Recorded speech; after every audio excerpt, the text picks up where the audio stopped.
मैं 27 वर्ष की थी, तब मेरी शादी एक बहुत अच्छे लड़के से हो गई थी। मैं बहुत ही सुंदर थी, इसलिए मेरे ससुराल वालों ने कोई दहेज की डिमांड नहीं की थी और सब कुछ अच्छे से हो गया था। मैं जब अपने ससुराल गई, तो शादी की पहली रात थी, तो फूलों से सजे कमरे में मुझे बैठने को कहा गया था। मैं बहुत नर्वस थी, क्योंकि ये मेरी अरेंज मैरिज थी। शादी से पहले कोई बात नहीं हुई थी, इसलिए मेरा मन घबरा रहा था। मैं घूंघट लिए फूलों से सजे बेड पर अपने पति का इंतजार कर रही थी। तभी दरवाजे खुलने की आवाज़ आती है। मेरी धड़कन और तेज बढ़ जाती है। जब कमरे में मेरे पति आए, तो खुश थी मैं। उनको करीब आते देख मैं अपने पैरों को अपनी तरफ खींच लेती हूँ और घूंघट में थी। वो धीरे धीरे मेरे नज़दीक आए और बेड पे बैठ गए। वो और मैं करीब आ गए। उन्होंने जब मेरा घूंघट उठाया, तो मैं बिल्कुल चौंक गई थी, क्योंकि मेरे साथ बहुत बड़ा धोखा हुआ था। क्योंकि वो मेरे पति नहीं, वो मेरा जेठ जी थे। मैं बिल्कुल डर गई थी। उनको देखकर मैं बहुत घबरा गई। मैंने उनसे पूछा, मेरा पति कहाँ है? तो जेठ जी ने बोला, तुम्हारा शादी सिर्फ मुझसे हुई है, बस मंडप में वो तुम्हारे साथ था। वो मेरा छोटा भाई है। और सुनो, ये बात किसी को मत बताना, क्योंकि मैं बहुत ही खतरनाक इंसान हूँ, इसलिए चुपचाप मुझे तुम अपने हवाले कर दो। आज हमारी सुहाग रात है और मैं ही तुम्हारा पति हूँ।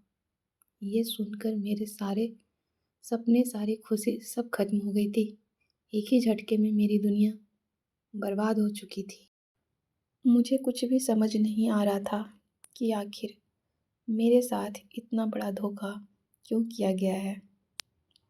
जेठ जी मेरे करीब आकर बोले, अपने कपड़े खुद उतारो, वरना मुझे उतारना पड़ेगा। ये सुनकर मैं और भी घबरा रही थी। मैं बिना मर्जी के कपड़े उतार चुकी थी। जेठ जी नशे में थे। वो करीब आते ही नशे में थे, इसलिए सो गए। मैं चेंज करके नाइटी पहनकर सो गई। जब सुबह नींद खुली, तो वो मुझे किस करने की कोशिश करते हैं, पर मैं नहीं करने देती। फिर मैं नहाने चली गई। नहा धोकर फ्रेश होकर मैं आज सज धज कर तैयार थी, पर मैं बिल्कुल खुश नहीं थी। तभी मेरी सास मेरे कमरे के बाहर से आवाज़ लगाती है, सोते रहोगे क्या तुम दोनों? सुबह हो चुकी है। फिर मैं दरवाजे खोलने के लिए गई, तो मैंने सास से पूछा, माँ जी, मेरी शादी किसी और से और मेरे कमरे में किसी और को भेज दिया। क्यों किया ऐसा मेरे साथ? मेरे साथ धोखा क्यों किया? सास ने कहा, अब देख, यही तुम्हारा पति है, जिसके साथ मंडप में बैठी थी, वो तुम्हारा देवर है। समझी?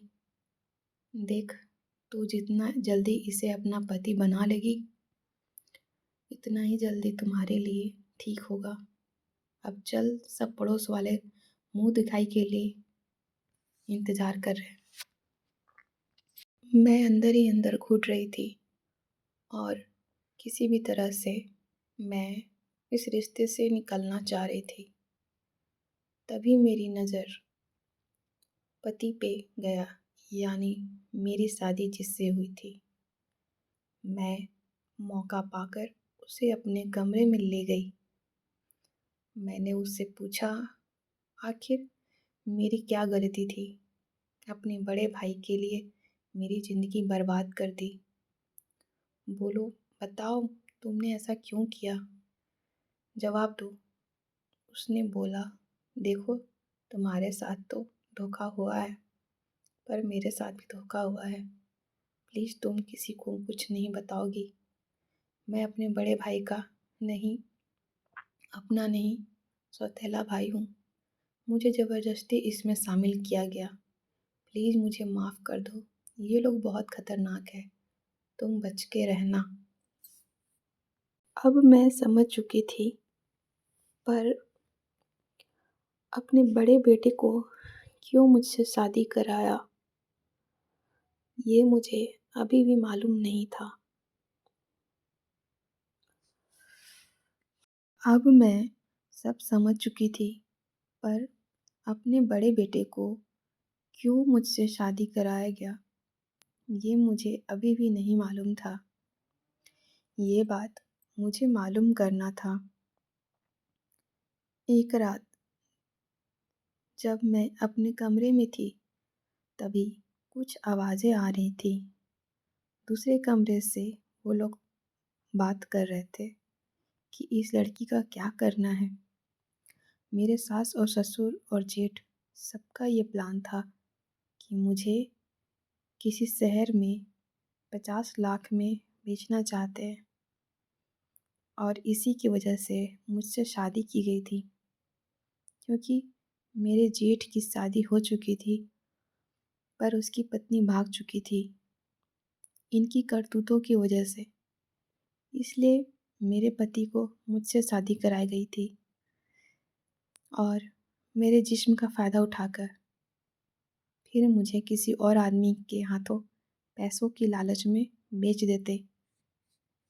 अब सारी बात मुझे समझ आ गई थी। मैं अपने पति के कमरे में गई। मैंने उसे सारी बात बताई और हम दोनों ने प्लान बनाया कि हम दोनों किसी दूर शहर भाग जाएंगे और इस प्लान में मैं और मेरे पति कामयाब भी हो गए।